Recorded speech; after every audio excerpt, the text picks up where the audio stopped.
Beers and Banter, episode 42. We have 1999 Super League Man of Steel and current coach of the Fiji Bulikulas, Adrian Vowles. Let's rip in.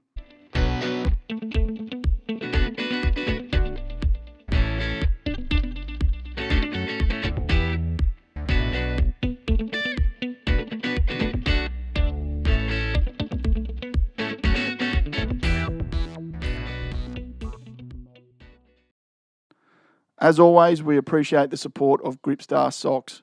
Gripstar anti-slip socks feature panels that create traction that improves speed, acceleration and stability. Gripstar socks are designed to deliver maximum comfort and flexibility, featuring a breathable mesh design that removes sweat and reduces odours. Perfect for high movement sports, working on your feet or lounging safely at home. Seriously grippy. Adrian Vowles, welcome to Beers and Banter. Yeah, thanks for having me. It's great to be on here for the first time. No worries. Appreciate you coming in.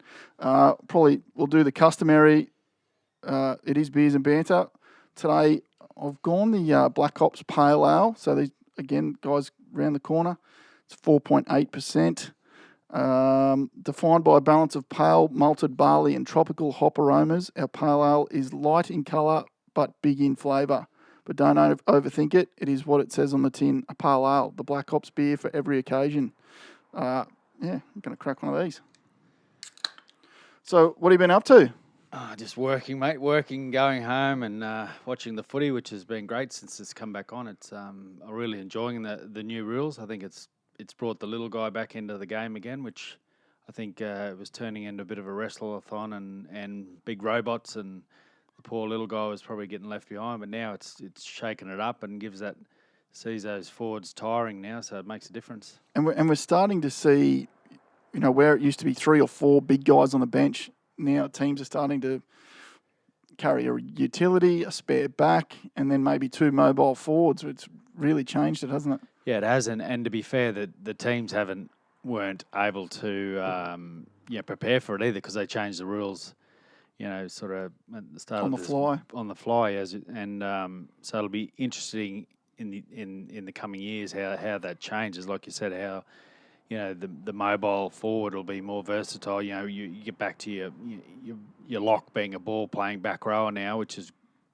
how it used to be. I think that'll come back in, and which is your Victor Radley type player, and that's what you want in the game. You want that player in the game. And that was you, sort of lock centre, sort of fairly mobile, as opposed to Tom Malolo, huge body at 13. Is that something they need to do with him? Does he need to be playing more ball playing, or should they be pushing him into the second row and bringing someone else a bit more? I think he'll have to change his game at some point, because he does a lot of work. I think if he adds in, he does pass. He's that big and brutal. He does pass, but a lot of times it's an offload. But if he adds a passing game into his repertoire, I think he'll a little add to his game. And you all need to, at some stage of your career, you've got to change your game a little bit. Are they drowning him in work? I reckon, just by watching, I'm a Cowboy supporter, so I reckon at times they go to him too much. And I know he drags in 2 or 3 every time because he's that hard, but I think, you just need to be a little bit careful you don't burn him out. Definitely. So take us back, growing up, Western Queensland or Outback Queensland? Either or, Western Queensland, Outback. Born in Cunnamulla? Cunnamulla, yep.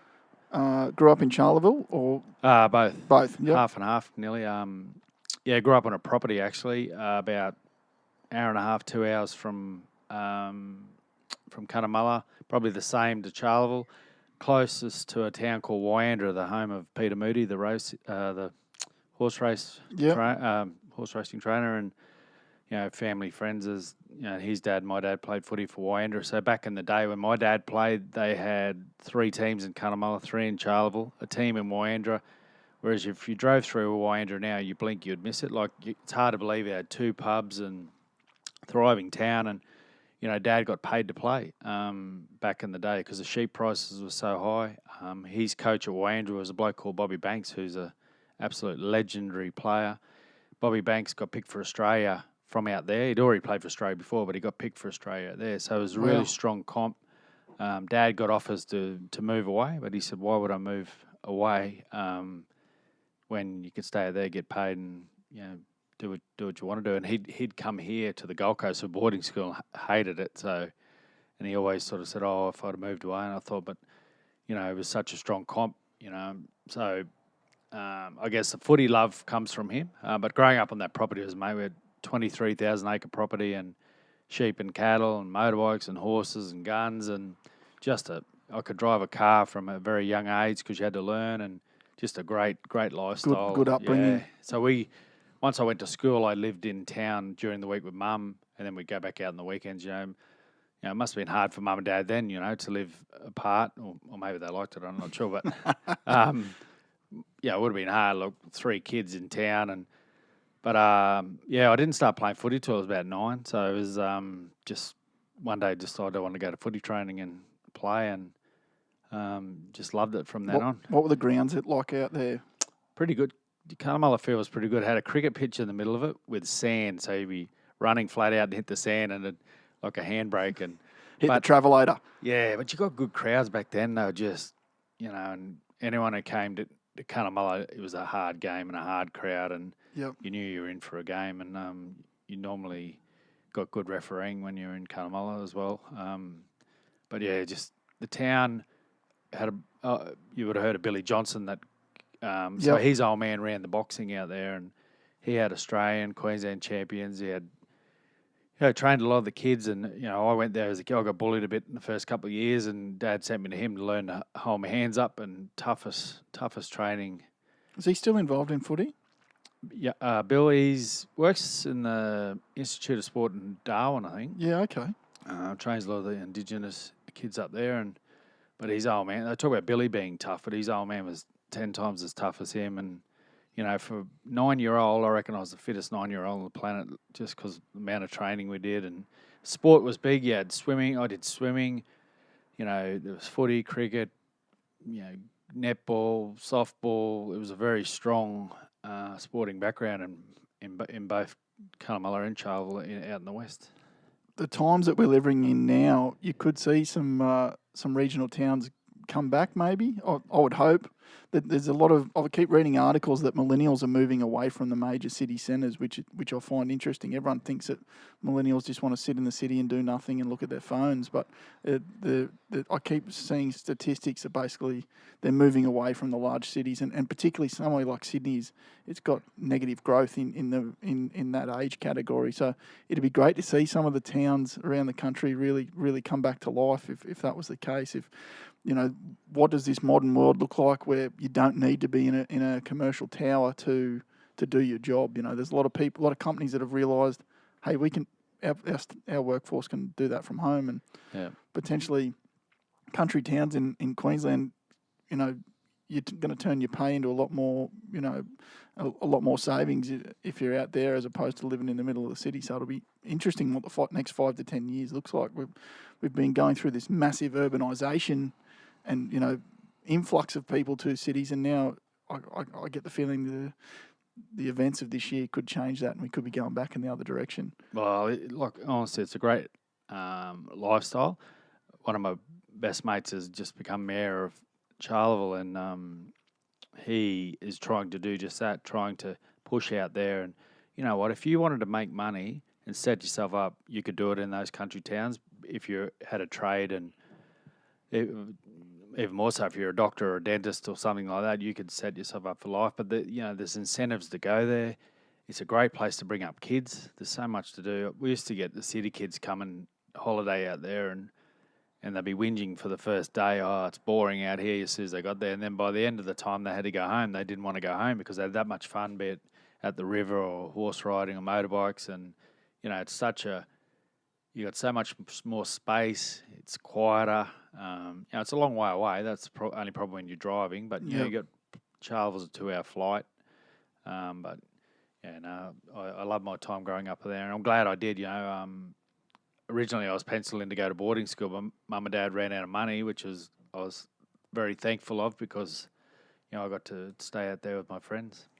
You end up here on the coast in 1988 for was that the Giants, or was it you were at Tweed Seagulls to start with? Or I was at Tweed Seagulls. Yeah, I finished my schooling in Charleville, so I moved to Charleville when I was 11. and footy really took off there. And before I left, I played A grade and against some tough men, which I reckon was the making of me as a footy player. Playing against blokes that were going to kill you, and you're a kid, but you had tough men around you, and so I used to go to the QRL camps, and I met a bloke called Brian Winnie, who was one of the coaches there. He's played for Redcliffe, and he was the one that put the seed in my head about moving away. And I was going to go to Redcliffe because I thought my mate's family are from there. But anyway, I got an apprenticeship here on the Gold Coast, and my sister lived here, so I lived with her and husband, and moved. As soon as I finished school, a week later I moved, got on the Greyhound bus, and 14, 15-hour trip, and then started work and did a 14.5-hour day. First day I was missing school straight away after working that. But yeah, so I went and trained with Southport. Didn't show any interest, so their mum knew the chairman, Vince Hargey from Seagulls, Tweed Seagulls. Yep. Who at the time were the richest club, one of the richest clubs in Australia. And he said, yeah, come down, and came down. And as I tell the story, I didn't have a car. I lived at Carrara, worked at Labrador, and trained at Tweed, but didn't have a car, so I ended up... It's a fair commute back in those days. Yeah, well, you only had the 2-lane highway, and I ended up getting to know the boys, and a bloke called Dominic Todd and Pete McLaughlin, who Pete's mum and dad owned the Rose and Crown, and Dom Todd is probably one of the best football players I've played with. And Tommy Searle, the late Tommy Searle, was the coach, and yeah, absolutely loved it. Captained the side, we had a great year, and then got a trial with the Gold Coast Seagulls for an under-21 side. They were going to bring in 91, so they're going to have trials in 1990, so that's how it all started. Yeah. You play first grade for Gold Coast Seagulls? I do, but not until... So I got graded in 1990, and I didn't play first grade till 93. Yeah, okay. So, yeah, sat on the bench 20-odd times. Was who some of the names still there, though, at that time? Was Wally still going around, or did he finish in 92? Wally finished playing in 92, but he was my coach in 93. Yeah. So, Steve Jackson, Brent Todd, Dale Shearer. Was Choppy still there? Choppy had retired by then.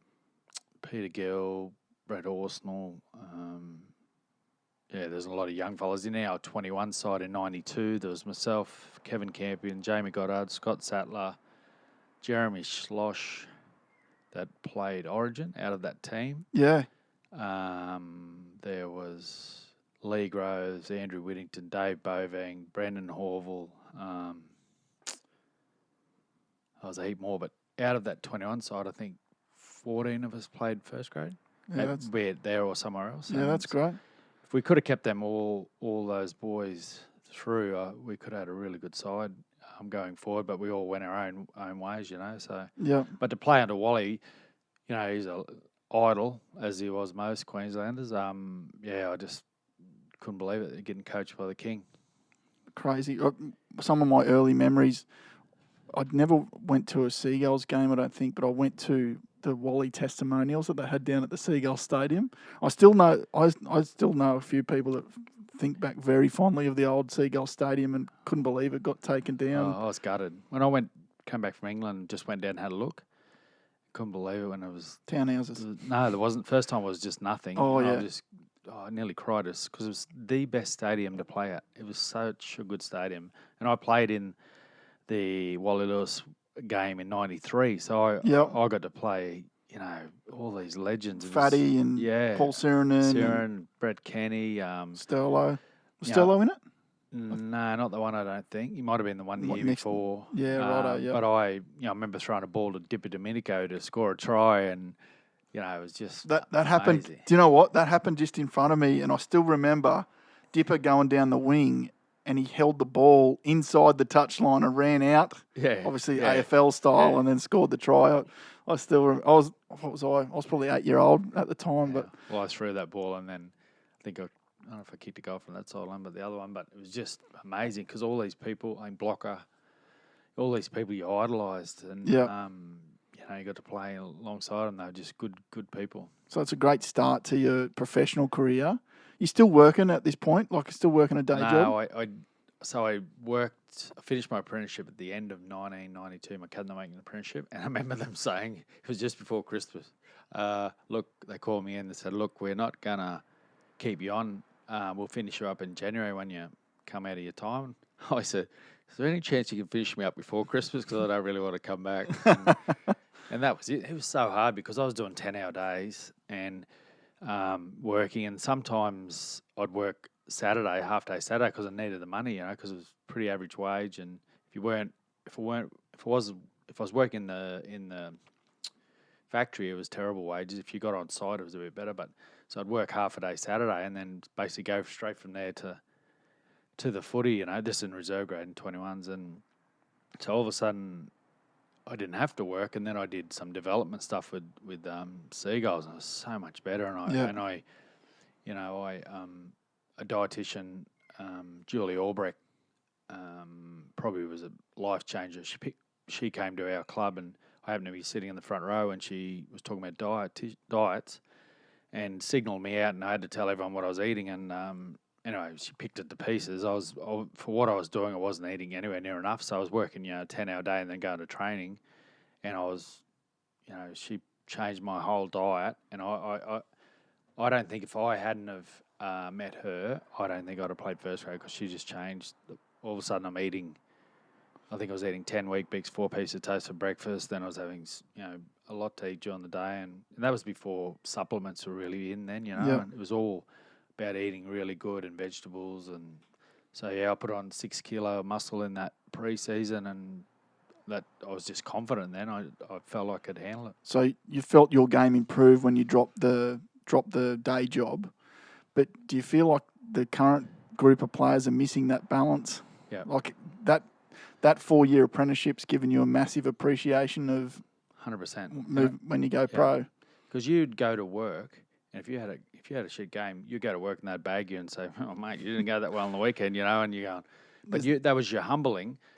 But nothing like a tradie to bring you down a couple of pegs. They're unreal. But I say this, I've said this a while. If these blokes play up, and they're pretty good.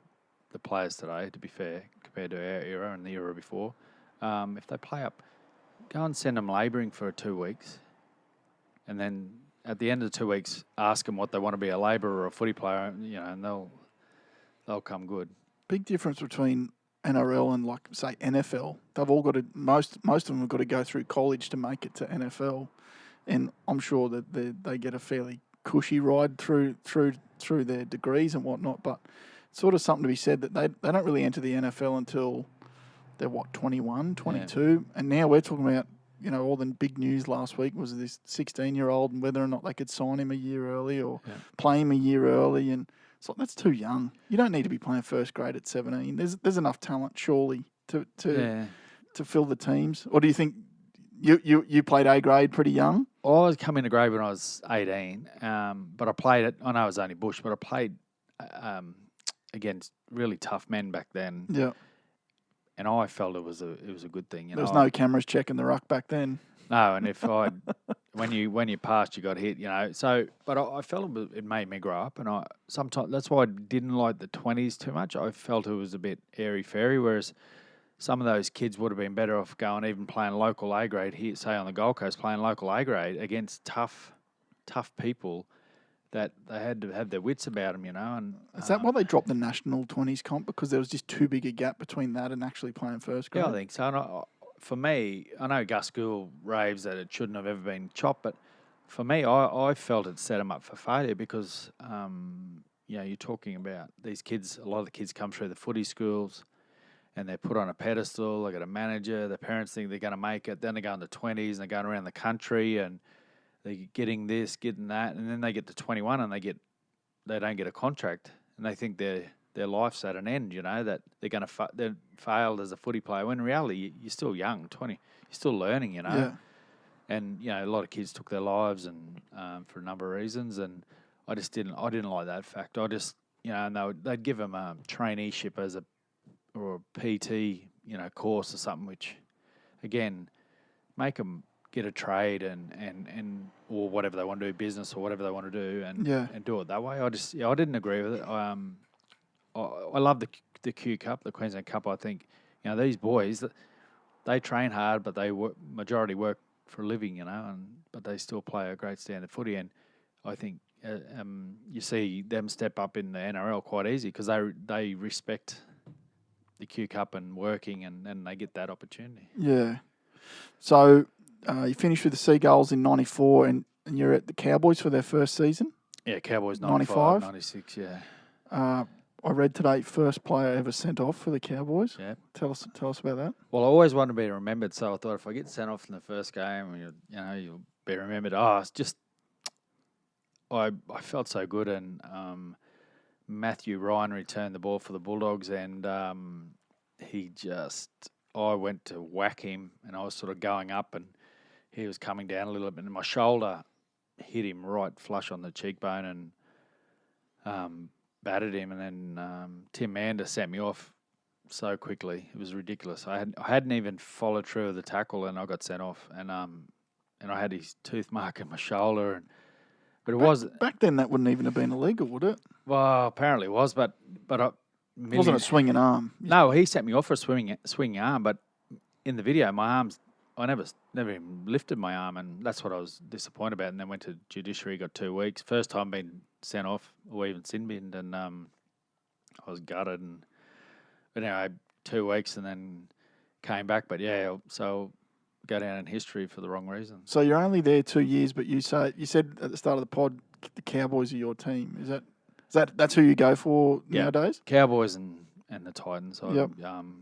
Close affinity with the Titans, but I mean, I signed up there to the reason I went up there because it's like a big country town, and I got offers to go to a number of Sydney clubs, and then Bulldogs and Souths and Wests and Parramatta and a few others, and the Western Reds, and the only clubs I really wanted to go to was like Newcastle or Illawarra, and but the Cowboys was like a big country town, so that's why I signed up there. It's a interesting time, and what some would describe it as a dark time, probably for people that were in close to the game. But 95, 96, and then 97, which is the divided year. So you've got Super League and ARL, but you ended up in how did you end up in the Super League in the UK in 97? Well, I played, so the 2 years in 96, I captained the Cowboys. Yep. Played every game. Told the story a few times, but played in the second half of the year with a torn groin, and then got through the year.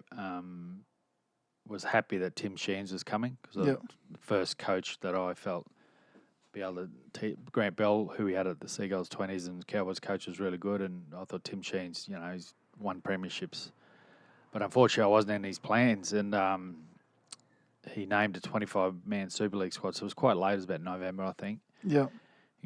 Anyway, didn't name me, and then said, you want to have a meeting? I said, yeah, and then called me in the office, and sitting like you are, but with the hands like this, like that, and then just said, mate, you're not big enough, you're not strong enough, you're not fast enough, you've got limited ability. So that was his exact words, and I sort of slid down my chair like this a little bit and was taken aback that he'd said that, and he said, I'm going to bring our centre in who can score tries, and I thought, well, I've played half the year as a lock, and that's where I always saw my career going because I like defending, and you can use the ball a little bit, and so I was gutted, to be fair, because I'd signed there to stay there forever, and then ended up going to, didn't play in Super League, played in the Super League in England.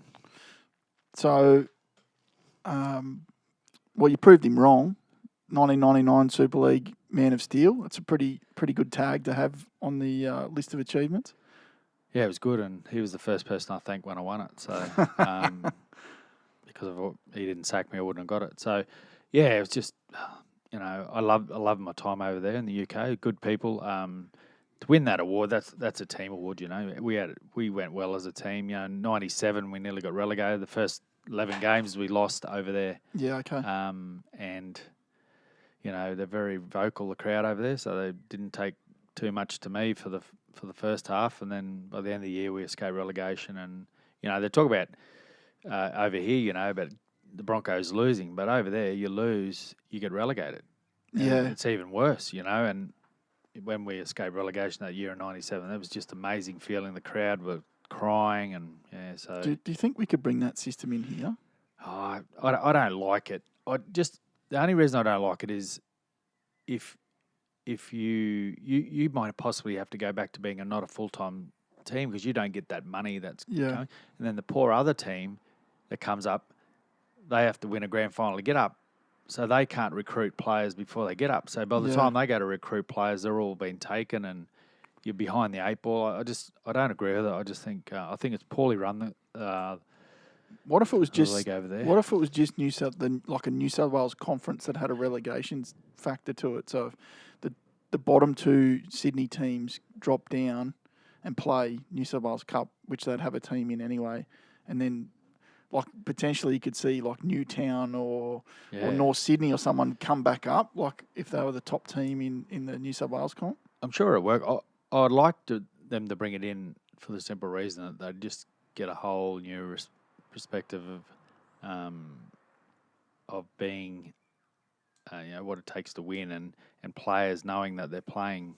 It's not all about them. I'm not saying that is with all players, but sometimes I feel like it's all about them. It's about, there's a culture of this club, history of this club. You're just a little part of it that you've got to leave your mark on. And I think it's important that you do that when you go to a club. You're trying to leave it a better place. Yeah. Do you think the NRL? So at the moment, you can sort of obviously this is a year like no other. But how's Super League? Super League is quite strong back then. Yeah, lots of money in there invested into the Super League. Yeah, it was stronger. It was better run. It's been poorly run for a number of years and so badly, and they just haven't grown. There's some really good players over there. This is not bagging the comp, but the actual running of the game has been poor, and I think it could be so much better. And London's been there for years and years, but it really hasn't grown as much as it should. And they got relegated last year, but they had a really good season. So that's the bit I don't like about relegation. They need to be there. You lose that London market. Yeah, so then you let them grow, but how are they going to grow now? But then you look at how many teams in London for Super League. Is it just the Broncos? Just the Broncos, but they've got a couple of amateur sides which they're growing as well. So I just think that you just got to go, right, they've got to be here. I guess that's the argument with Sydney, though. The population of Sydney versus the population of London. You've got 9 teams in Sydney versus 1 team in London. I like the fact that they were starting to bring in the Wolfpack and, you've got the Catalans Dragons and spreading out. Do you think the NRL needs to do more for the world game or stop looking at their belly buttons and, thinking that Australia's the be-all and, well, the 3 states in Australia are the be-all and end-all for football? You go back through time, go back to the Super League war, they should never have got rid of Perth. Never got rid of Adelaide because Adelaide had one AFL team there and they would have still had one AFL team there if Adelaide Rams were still there. The second team, same with Perth. Yep. There'd be only the one team there and they should never got rid of them. It was just a poor decision I know they had to come together, but should never have done that. And, I'm obviously part of the Fiji Bulikulas, but for me, there should be a Fiji NRL side. There's enough talent to have their own Fiji NRL side in the men's going forward, which is they're in the Ron Massey Cup now. Yeah, I've had to pull out this year, obviously, but the talent there is unbelievable, and male and females. But yeah, what stood out for me in this whole thing is how poorly run our game has been by, I won't name people, but they're on good money, and this is clubland as well, on big money, and yet have got nothing to show. No assets, nothing. Don't own any stadiums. Nothing, got not a thing, and this is in clubland. The players are played for, but they've still got no money. There's these people who are supposedly very smart business people, but I reckon you could get people who don't have 47 degrees that could go in there and run a club better, run the game better, and even the boards are terrible as well, and a lot of the clubs as well, and high up as well. So I just think it can be so better run, and there are too many staff, just so many little things, but they can make the game better. I think ANZ Stadium's been killing the game for a long while, and that's my personal opinion. I lived in Sydney for a short stint. I went to an Origin game. I was living at Brookvale, like literally right behind the stadium, and it took us like 2.5 hours to get to the Olympic Stadium. And then it wasn't until then that I started to realise why Manly fans don't go to games that aren't at Brookie. Yeah. And you start to see, well, I think that we moved down there. The first game of the round was Roosters Rabbitohs, so an inner city clash, and it was played at ANZ. And I thought it's crazy. So I think that either needs to be a relegation system in Sydney, or they need to drop down to like 4 or 5 teams. So you go the Fiji Roosters, so there's far east, so they can Fiji Roosters. You might have the Perth Sharks, and then you need. I think the Northern Eagles was the right sort of idea, as in North Sydney, Northern Beaches. Obviously, the history of the clubs meant it was never going to work, but I think that sort of geography was right. And then you might have 2 or 3 teams. You have the Sydney City team, which would be South, or maybe South and Roosters could merge. Never going to happen. But and then maybe 2 or 3 teams out west. Yeah. But there's just too many at the moment. And I always look at the NFL, and I know we can't look at Americans don't do a lot of things great, but they do one thing really well, and that's sport. Yeah. NFL teams have usually got an entire state, let alone an entire city to themselves, and it's just billions and billions of dollars there. Whereas we try and run 9 teams out of one city that's not, I think about the same population as Manhattan Island. Yeah. It's crazy. I want to see them expand. I've rugby league since I was a kid. I just love it. It's my passion. I love that they're trying to push into America. You get 1% of that market, and you've got 3 million more fans. I've said this for years because I got a player over when I was CEO of Burleigh. I got a player over from America to play for Burleigh. So he'd come out of the college system. Yep.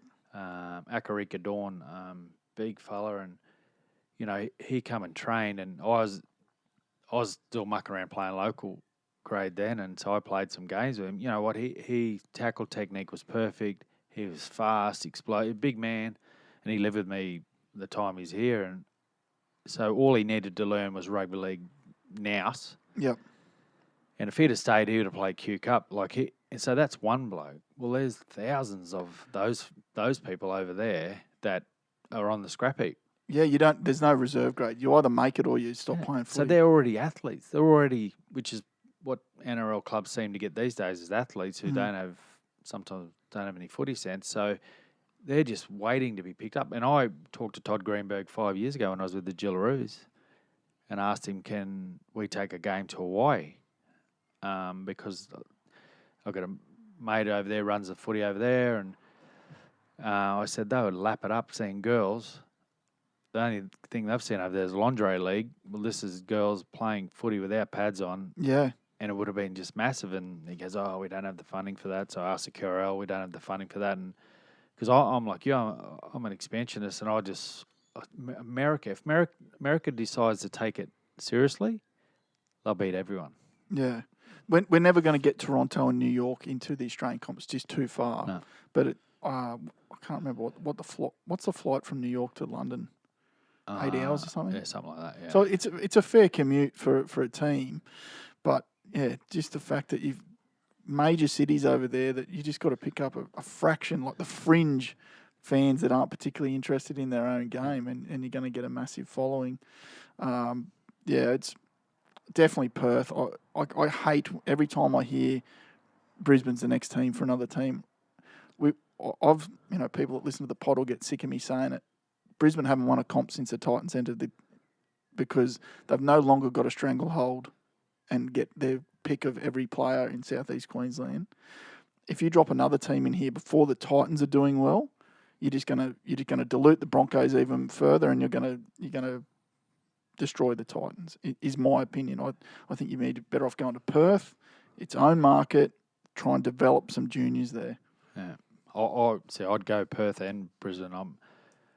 I think the Broncos sell me on it. Sell me on another team. The Broncos have paid the price for their own the way they've done things, and in my opinion, the Bronco fight everything, and the way they've the kids are coming through, and they've just like you said, they've had for years had the pick of whatever they wanted, but there's still enough talent. There's talent that's being missed, or talent that kids aren't getting picked up, so that they just stop playing. And I think the talent's there, and I like to see the Ipswich bid, that way it takes in all Toowoomba and do it like that. I think there's talent there. I just think, the Titans. I think the Titans are on the up. Yeah. I really do.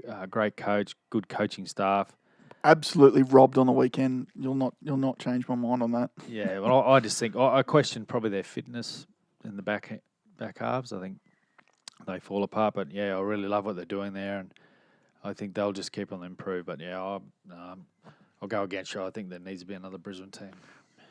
If there's another Brisbane team, I'll go the other way. I reckon Redcliffe, and start to take in north of. So Brisbane gets Metro, Gold Coast gets basically Logan down.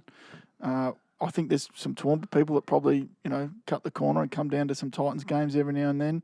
I think you're going to drop another team into Redcliffe. You get the Sunshine Coast, which is massive expansion. That whole, when you're driving north to the sunny coast and that cow paddock to your right, that's all going to be houses over the next 20 years. There is a massive development going on there. The population there is going to grow, and you can push that north as far as you like. So that'd be my only argument. I feel like the NRL wants two teams playing out of Suncorp every week, or sort of on opposing weeks, which sort of goes against that. So that means they're not playing in Ipswich anyway, and they're not going to play at Redcliffe. And I don't think you're getting 40,000 every week in Brisbane. You won't because all those fans that see their team once a year have a bit more choice of when they're going to go to the footy. So I think it just dilutes that crowd. That's just my opinion. I think if it's Redcliffe, but I love Redcliffe, great club, probably one of the best run clubs in the country. A lot of people don't like Redcliffe because it goes back to the old BRL, and so my only worry would they get that support. That's my only worry. Whereas you started a brand new club, well, people will jump on. I might be wrong. I'm no expert, so either way, I just hope they make their mind up, whatever they're doing. I'll go back years ago when the Super League war, whether you love Super League or ARL, Super League went into Toowoomba and offered them they built them a leagues club, and they offered to give them a couple $100,000 a year for so many years. Now, they knocked it back. They didn't knock back. The QRL knocked it back. But if that had happened, I believe Toowoomba would have an NRL side now, because it's a big enough town to, like a Newcastle, like it can thrive. And I just look back about decisions, Perth, Adelaide, and I look back at that one and think, well, they could have changed everything. Well, Toowoomba now, it's just got the big airport, so you can fly straight in there. Well, the Brisbane West Airport. You'd be spewing if you'd flown in from overseas thinking you were going to Brisbane. I'll get a cab from Brisbane West. Into the city. But yeah, definitely they could have a team out there as well. I'd go to Perth, but yeah, I can see the attraction for trying to cement another team in here. Be interesting to see what they do. I don't know what's right and what's wrong. I think they need to back new teams the same way as the AFL does, though. Yeah. AFL, a really well-run machine. Probably Peter V'landys has shown them up a little bit this year, which is good because that's the first time that's ever happened. But they're a well-run machine, and the amount of money that they put into the Suns and the Giants, and he's got the goods, Pete. He seems like he's come in dictatorship. It's this way. This is what we're doing. My only criticism of him is that I feel like because he wears a New South Wales hat when he's in his racing role, he needs to make sure he takes that off when he gets into the NRL head office. It's the National Rugby League, so you need to be thinking about Queensland and Victoria and that expansion. But from all accounts, it looks like he's doing a great job. Everyone got a bit nervous. Rules on the run last week, but I think. Yeah, I think he's. I like him. My only. He seems to be 2 steps ahead of the AFL, and we've not been in that position for a long time. And look, the worst thing that could have been happening is if we went through this with Peter Beattie in charge. So, Peter being in charge, God help our game. You've been coaching for nearly 20 years in one capacity or another, captain coach, and then with the Fiji team. What's been the biggest change in the players in that time? How you connect with your playing group? Very different. I guess in the early days, you said jump, they jump. Now it's not so much, and there's a lot more ego, I feel, particularly in not so much in the girls' game, but in the men's game, a lot more ego. There's, they've got more access to information, and some think that they're better than what they are. because they've been told they are, and haven't been through a struggle or adversity, and that's the problem. You've got to go through adversity to appreciate what you got. Like I said, I played 3 years of grade, but I sat on the bench for first grade 20 odd times and never got on. Yeah. When you're that close and you don't get on the first grade, I could easily just quit, but I kept plugging away, and you got to go through adversity to appreciate the good times. And I just think that they're a little bit cocky, some of them, and then in the women's game it's different because they want to learn, they really want to learn, and they're sponges. So that was a breath of fresh air, being involved in that. Do you think, you talk about the current players, there seems to be, it's just a circus now. Players leaving contracts early, players that want to retire but still want to be paid for the end of their contract.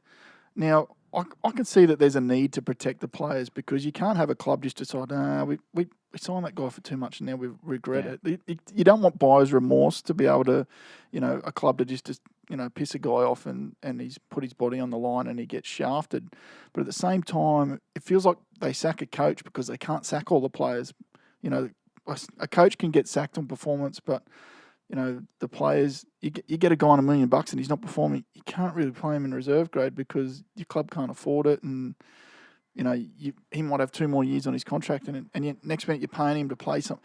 I hate that when a club's paying a guy to play somewhere else. I'd rather see a transfer fee or something like it. It's ludicrous when you've got a club that's got to pay a guy to play against them. I don't know what the answer is, and then. One that's really bothering me at the moment, and I want to put this to you've seen the game from all aspects: player, coach, and CEO of a QRL side. Yeah. Should there be a difference between a player's manager and a coach's manager? So if you've got players and you're their manager, should you not be allowed to be a coach's manager, and vice versa? To try and get this like a delineation between the two. Yeah, I think there should be, because there's a lot of grey areas when you see what's been happening, and certain managers get so many players at the club, and then the coaches part of the books is just and there's coaches that'll play managers that'll play players that they've got under their stable, and they'll play them off against each other without them even knowing, and telling them one thing, and well, look, if you take 10 grand off that contract you're going to offer him and put 10 grand on that. There's so much stuff going on, but I reckon if you're a coach's manager or a player manager, I think that'd be a good idea, and that way that wouldn't stop you from doing things in netball or AFL or soccer or the NBL, or you could be a player manager in other codes, but if you've got coaches, then you can't have NRL players. Yeah. I don't know. I can't see any other way to. It just seems a mess at the moment, and it's something the fans hate. I don't mind. I'd rather see it. I'm a fan of the transfer window, so I don't want to hear about all player going here, player going there. I don't like players signing a year in advance, and then I can't do that. I can't negotiate with my competitor and go, "I'll come and work for you next year, but I'm going to spend 12 months here." If that happens in my industry, you end up on what they call gardening leave. Yeah. Well, in England, you had what's happening with Harry Grant. That's common. I don't mind that. Yeah, it is brilliant. But I hate the circus that he's playing well. Now the Tigers are going to try and keep him. Yeah. No, that wasn't the deal. Yeah. The deal was the kid needed some first grade experience. The Tigers needed a hooker. Fits both parties. I don't like the whole, now the Tigers are going to keep him, and what if Cameron Smith plays, and the constant speculation. Now I know that's what everyone, Monday to Friday, that's what everyone needs to keep employed on, but I hate it. It is. It's a bugbear in the game, but going back to the Harry Grant situation in England, it was great because if you weren't playing good, if you weren't getting a game for your club, well, you can go for another, and you could show your club up, and then you're putting yourself on the market. If you could get a contract with that club you're at, or your own club would go, hang on, geez, we made a mistake here. This kid can play. I don't mind that's a kid that may be stuck behind a good player, getting some experience. But what I hate is, signing now and then 12 months' time. I feel like there should be a trade window mid-season. Righto, get it all out of your system, swap it around. So if a team's coming last and they've got a good player or whatever, you might, he's going to go and play over here because they're a chance of the 8 or whatever. That, the Roosters are short on lose 2 or 3 players, they can get someone that's from another team. And then maybe again at the end of the season. This whole you need 12 months in advance to know where you're working next year. Yeah. I don't know where I'm working next year. I'm with you. I hate that. It's like, well, hang on, you don't always know. I've been made redundant a couple of jobs, and all of a sudden you got to find a new job, and it's not always easy. But yeah, so going back to what you're saying about players today, well, yeah, with the managers, now if the players don't like it, they go to their manager. The manager leaks it to the paper, and it becomes just a shit fight. And I'm not a big believer in that. Once upon a time, you just sorted it all out, and and now it's it's different. It does seem crazy. Something I noticed recently, the coach of the Bulikulas, Fiji, massive potential growth market. It's one of my favourite destinations. I've been there twice and absolutely love the joint.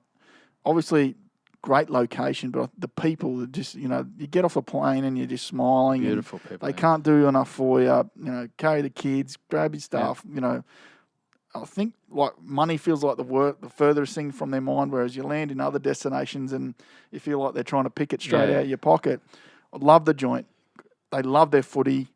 Everyone goes, Fiji, they love their rugby union. They love their rugby league too. It's always on the telly there. It's got to be a potential market for us. We're seeing some great players come out of there. I noticed recently your team have been omitted from the Women's World Cup. Yeah. How? Well, I thought that because we played, for those who don't know, we played our first ever test match last year in June. We played the PNG Orchids, who are a top 4 or 5 nation. So we beat them 28-0 in our first ever test. So I just automatically thought we'd go straight into the World Cup because we've just beat one of the top teams. So anyway, it was not until 2 months later that they actually announced the World Cup teams, and a bloke on Twitter gave me a little private message. He said, I'm hearing that you're not in. I'm thinking, he doesn't know what he's talking about. Sure enough, that's how I learned it as well. I learned on Twitter that, on social media, that we weren't in. And I couldn't believe it. I was so cranky. So when is that World Cup? Next year. Next year? Here? No, England. England. So it was two and a half years until the World Cup. It was. And we'd just beaten PNG. Then we played Australian Prime Minister 13 and Fiji in the October and lost 22-14. So we led three quarters of the game. We led. We've got some potential. We had 3 or 4 Olympians that had come over.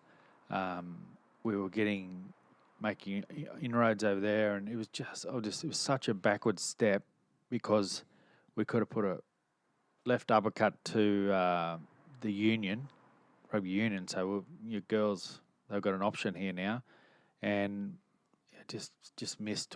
Same as like America, it was just poorly missed. And who knows? Who knows whether that World Cup will happen? We don't know what next year brings in the UK, but it just seems like a mistake. I have this fantasy that rugby union and rugby league, after 100 and something years, will realise they're the same game and come back together and then really become that global sport. I think about the infrastructure we'd own, the player talent, the fans. I know it'll never happen. I get it. It'll never happen. But it's as close as it's ever going to happen right now in Australia. And even if I think, well, maybe the 2 codes could exist or the different competitions could exist, but maybe one World Cup. Yeah, it'd be interesting, wouldn't it? It'd be interesting. Because they're changing their rules to be more like league. And I don't know. The game's boring as bad shit, let's be honest. Man, I go to sleep. I don't watch it. But I grew up, as a rugby league kid, but I loved watching the Wallabies play. So did I. I grew up in the 80s, the Ellas, the Campeses, the Horans, the Littles. They were from my Jason Little. I played against him in under 12 carnival and good fella, and but I grew up watching them and loved it. You know, the Campese Goose Step, all these great players, and then now I don't watch it because I don't enjoy it. No. but I absolutely lived. I watched every minute of it. I was in England when they won the World Cup in '99, I think it was. And a mate of mine, Steve Nance, was the strength conditioning coach, and he was at the Cowboys. I was there, and they won it, and it was just amazing.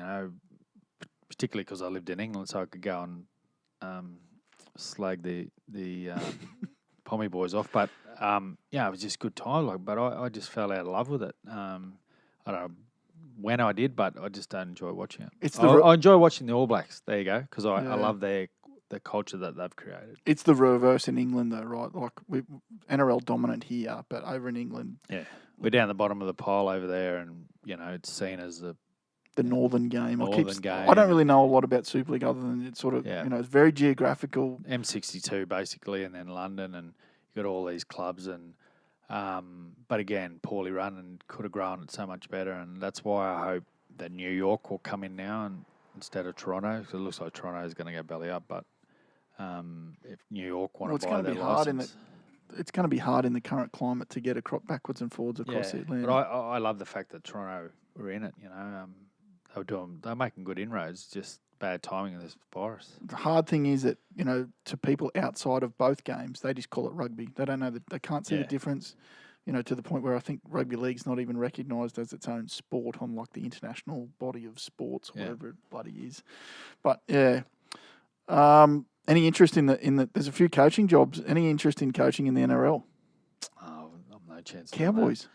No, I'm not up to that. I always wanted, because I was a player coach at Wakefield, and which is the last of the player coaches, I guess, which is interesting because we had relegation and always wanted to coach. That's all I've ever wanted to do is coach. And I came back to Australia and played Torma Clydesdales and Burleigh Bears, and then I applied for the Burleigh Bears job when Rick Stone went to Newcastle, and I missed out to Jimmy Lenahan, funnily enough.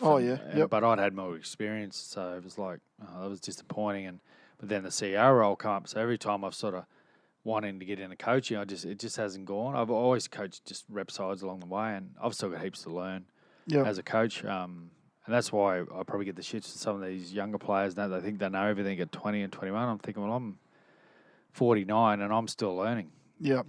I've probably forgotten more than what they've learned, and but you're still learning, and that's the beauty about it. So with Fiji Bulikulas, it was just amazing. The culture, like we would have devotion prayers every morning and every night, and singing hymns, and it was just amazing.